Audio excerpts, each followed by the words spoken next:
What's up, YouTube world? It's your boy J Dub, the #1 comment on YouTube, and I'm back with another review. Today, I will be reviewing by the demand of the people, Love is Blind. This is season 5, episode 1. And before I get into it, just want to say, for those who are new to my channel, I do detailed reviews and rants of reality shows, giving my opinion, letting the people know how I feel from a male's perspective. And again, with this channel, the motto of this channel is say what you say. So, I may say some things that might not be your opinion. In my auntie's advice voice, in my opinion, is where I see it, how I feel, what I think, and you're welcome to do as well. And big shout out to the Dub fam for really supporting, hold me down. Just being patient with me while I get my YouTube channel back on its feet.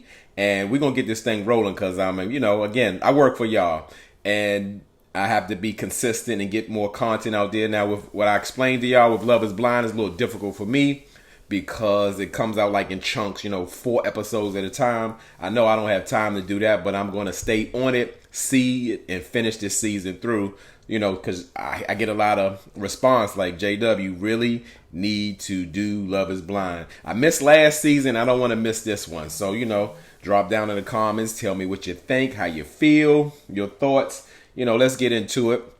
So, with Love is Blind, they brought back the Lachey, Nick, and Vanessa. And actually, I'm a little surprised because, from last year's reunion, so many people were, They were disgusted by Vanessa Lachey's performance on the reunion. And I thought they would be gone, personally. However, I guess if nephew Tommy from Ready to Love is still employed, I guess they can be too. So it's just as well, because the host with this show, it's not a lot of involvement from the host. So I guess it's no big deal or whatever. And I can say with this show, this is, I don't know, secretly, this is one of my favorite shows. I really enjoy it so much. How I think it's like a show like no other. It's not like Married at First Sight because you're really connecting on your own individually. But when I think about it, I'm nervous and scared for the people because I'm thinking, in real life, this is just you're marrying or falling in love with somebody's representative. And plus, you've never seen their face. And the thing about it is, with Love is Blind, again, you can have all the pod situation you want in the world. Y'all fall in love. Y'all got the same thing going on. Everything is beautiful. But it's nothing like that personal one-on-one interaction. That is a make or break kind of situation. Because you could talk on the phone. You can, connect verbally, long distance. But it's something about being up close and personal where you'll really get to know, hey, is this really my person? So I get it. Because I used to think oh, wow, they wasn't really in love or they didn't really connect, but that chemistry is real something. So this episode, it started out in the men's quarters. And I'm going to say with this episode, for me, it was a lot of awkward moments. And that's how it really started with once the Lacheys came into the men's quarter. It was a guy named Jared. He doesn't seem like he's going to be somebody who's going to be sticking around or whatever, but it really got awkward. He was just talking about how insecure he was. He's skinny. He's not smart. He's this. He's that. I'm like, why are we seeing this? Is this the way we want to really start? But it's a thing. I guess we just gotta weed out who's actually going to be up front. And I have my picks and guess because I don't watch anybody else's reviews with this because again, I don't want anybody to taint my review. And of course, I'm behind, so I don't want to go too far ahead. So it's when I'm speaking to you, when I give you the review, that's all I've seen. So all I've seen is episode 1. So really, we're gonna go over the castmates, and I'll tell you what my first impressions or what I thought about them. So as far as we meet Lydia, the who I call the Puerto Rican princess, it's I see Lydia as a big part of the show. I think she's going to be really a front runner, and she feels like she's a person who's been too much for people, or she's really had struggled with finding someone who will really love her. And I get that because a lot of people kind of struggle with that one. I mean, like they're trying to find their person or whatever, and sometimes they may feel like they're not good enough, or somebody they have to like dim down who they are, or they just can't be themselves, because that's a real thing. Because I believe personally, like, you know, your person is your person, so you really have to take the time to listen to yourself, listen to your intuition, and find out like, hey, is this my person? Because more times it's not going to be. So you got to decide how you want to do your dating life and how you want to live. So I get where she's coming from. So why I didn't write Lydia's age down, I don't know, but we got Milton. Milton is an engineer. He's a black guy. He's a nerd. He's 24, and to me, he's very young acting. He had an interaction with Lydia, and he seemed like he was so into her, but you can tell it's just, this would be a case where they say someone would be too much for somebody, and I mean, just like, more like Lydia's a grown woman. I think Lydia's like 30 and he's 24, and you can really see the difference in their personalities and like their maturity.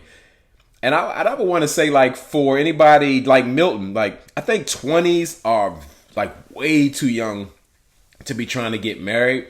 You're still learning and, you know, figuring things out, who you are, what you want, and you're going to change along the way as well. So I get it in this day and age, like, people at age 24, 25, it's hard to find a person who hasn't already had a child. So I get like wanting to get in the game early.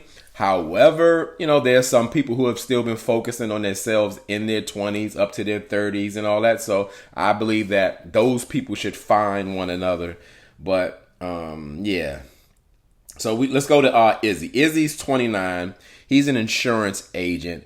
Now, Izzy, just from a first glance, when his interaction with Lydia was totally different from Milton. Like the energy was like there very early, and I'm thinking like he's gonna be for the guys. He's gonna be one of the standout guys because he has like that personality. Like almost he can talk to anybody. So I like really how they're getting along. And so let's go with the next one. We got Johnny. Now Johnny's not a guy. Johnny is, I don't have pictures. You know, I don't do all of that. I'm not technological advanced. You know, so I might show up sometimes with it and all that. But Johnny is a young lady. She's 30. She's a lawyer, and we find out that she has been previously married, and really, she's been out of a relationship about 6 months. So I don't really know that Johnny is truly ready because I see some pain behind Johnny's eyes or whatever. Yeah, she's been hurt. And I don't know, but I really like Johnny. I think Johnny reminds me of a mature, grown woman. And, you know, people have their, what do you call it? Their thoughts and feelings about people who've been previously divorced. You know, in my personal opinion, not saying I think it prefer, but I can, what's the word I'm looking for? I can appreciate when people have been through like long-term commitments, such as marriage, and that if they've learned from it, they've gained a wealth of experience. Because people who talk about, you know, being married or what they think they know what it is to be married, you know, it's like you may think you know, but you really don't know. And even though every marriage is different, that type of experience I like. I can appreciate from a person. So like I said, Johnny, something that I like about Johnny, she's going to be like kind of standout. Now, we got Chris. He's 27. He's a project manager. And he's really feeling Johnny. And, you know, I really don't see it. It looks like a little kid trying to connect with a much older lady. Even though they're 3 years apart, it doesn't feel like, you know, like anything could really beat it, but you never know. And, you know, when I see like the group settings, like we go into the ladies' lounge, a theory I never understood, is that how it could be ladies or men, but how early where people, especially the ladies, feel like they have an alliance and they're so close with their castmates. but they discuss what they have in the pods. And with the pods, that's a very private, intimate discussion. And not only that, the person that you're talking to, who you just met, may have the same love interest as you. So it's like you're giving away your secrets, or you may be setting yourself up for failure because you're like telling them too much. Now, we see Taylor. Now, Taylor is 25 again. Taylor looks like a little baby, but she's 25 and she's a teacher. And first impression, she kind of gives off like this mean girl vibe, but we really learn that Taylor suffers from low self-esteem, so that's probably where that mean thing comes from. Where they say hurt people because she's struggling. She's saying that she's done the work and she's over it, but nothing about when she speaks about it sounds like she's over it. She's cleaned up. She's suffering. However, like when she talks with the guy JP, he's a firefighter. I gotta slow down. They seem like the perfect match to me. And I don't know if it seemed like, let's say call it two regular people. Like she's a teacher, he's a firefighter. I can see them living, how they say in the world with, 2.5 kids and the white picket fence and everything. They're just living regular life like regular people, because nowadays, even with this show, like everything is so glamorized and people are very accomplished. And I'm going to get into that in a minute, but I just want Taylor and JP to just lock it down. They perfect for each other, I think, but yeah. So we see Uche, and Uche is a lawyer. I didn't put down how old he was, but I can't put my finger on it. I haven't heard anything or seen anything. I don't like this guy. He doesn't come off genuine to me. And we're going to get into, now I see why I don't like this guy in a second while we running down this thing, and we have, am I saying this right? I think Uche was talking to a young lady named Miriam, and she's 31, and she's like in, I don't know what she's in, like cybersecurity, but this is the like, I don't know if Miriam is like a plant or something, but like it got so crazy and I didn't understand. She left me so confused, and it was like they were playing a game, like my mind was about to explode, because Uche was talking to her, and everything she said contradicted itself. Like she was dealing with like a multiple personality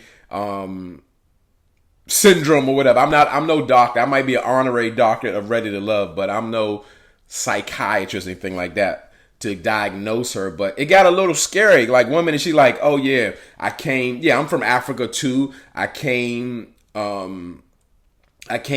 myself, but I came with family. I could study in the United States, or I could study in the UK. I daily commute to Saudi Arabia. Like that's the way she sound. But she's going to be moving back to Houston, Texas. And then Uche was like, oh, so when you moving back? Oh, I already moved back. I'm like, WTF? Like, what are we watching?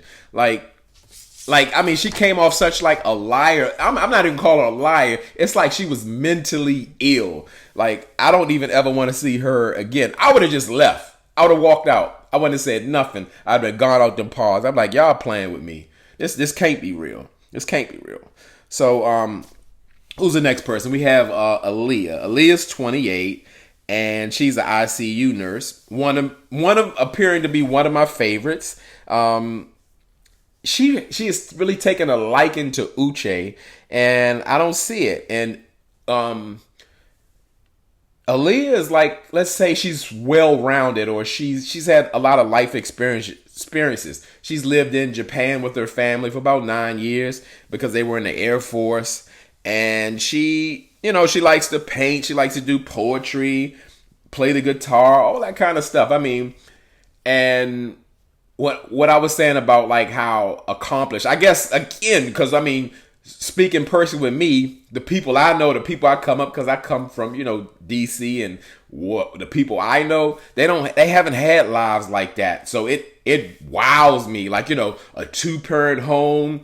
They have successful careers. They've been well traveled, and they know how to speak 10 languages, and they graduated from high school when they was 14 years old. Like, that's the thing. And your upbringing could really impact your life. Not that all well-to-do children have a great life, or they've I don't know, they've done well for themselves, but like you could tell she's been well taken care of as a child, and that helps some children like fly and flourish. And I like to see that. I really like to see that. And she seems that way. So those things, those common interests kind of connect her with Uche. Like he is into spoken word poetry and all that kind of stuff. And it could be a thing, but I really don't see it. Uche doesn't come off like a genuine person that you want to be around.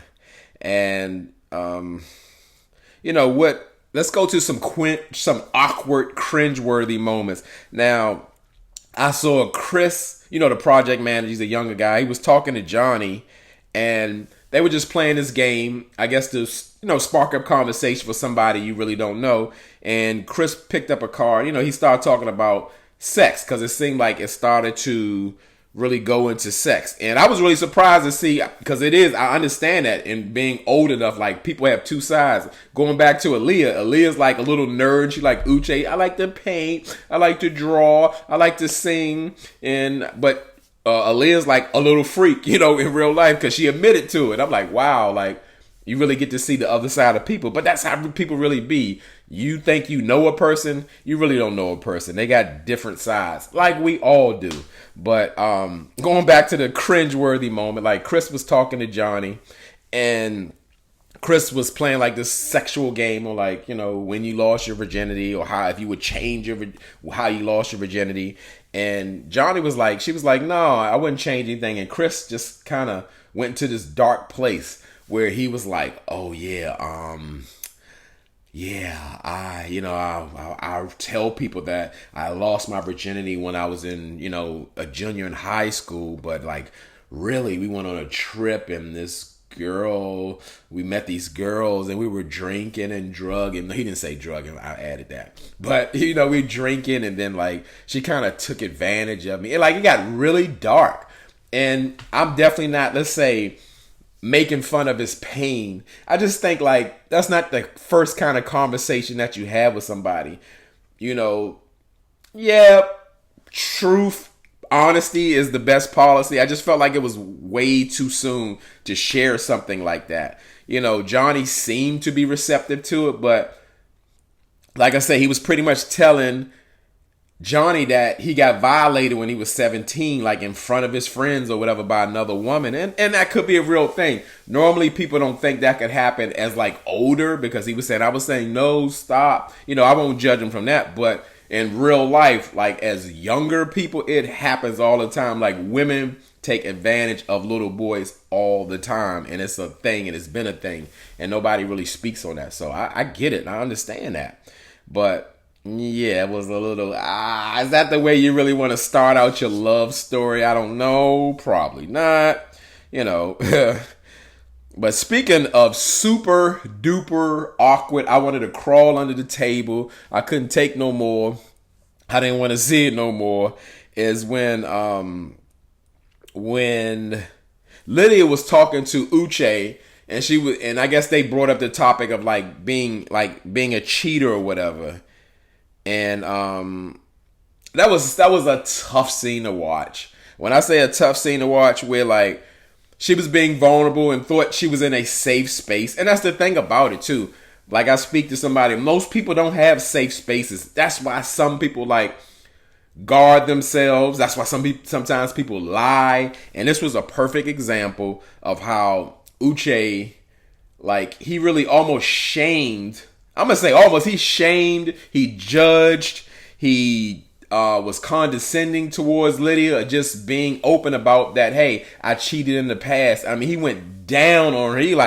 And not in a good way. He's like, oh, so you cheated. How long ago was this? He even missed a month, because it was like, she was saying her last relationship. He was like, oh, you cheated and you didn't tell him? I mean, it's not about, oh, so you keep saying it's about you were protecting him. It's really about you. I mean, like in that tone. And I'm like, what the hell is going on? Like this lady is sharing. She's being honest. And you're like, oh, so, after you did it, how long ago was it? Like, was it, she's like, I stayed with him 3 months longer. And she was like apologetic. And he's like, well, I mean, you stayed with him for 3 months, while he ate your food and still had sex with you. And I'm like, oh my God. I mean, it was so bad. I was like, Lydia, get out of there. I did not want to see that anymore. I mean, he came down on her. He's like, well, I cheated, but it was like when I was 18 and all I did was kiss. So what you did was it was far from what I would ever do. It just shows up that you're that kind of person who would do something like this. You're like, no, I would never do that now to you. I have needs. It just got worse. The more she explained, it got worse because it's more saying like, okay, Lydia, you're a super freak. You got to be satisfied. And he's like, you should just left. You should have just left. And you did that to that guy. I just can't believe you. He would want to know. I'm like, Uche, you talking for the man that you don't know. He would want, it was so bad. And it's like I said, that's why a lot of times people have trouble like opening up or confessing their sins, or not that you have to, but really being honest with a person, just because that he judged her so hard. Now granted, Uche has the right to say, you know what, when you told me that, it's a total deal breaker for me, so I apologize. Yeah, you open up to me. I can't do that. Okay, you have the right to do that. This is a process. However, like to sit there and like really look down on her and make her feel awful about it, it was terrible. It was disgusting. I was disgusted. I couldn't believe what I was watching.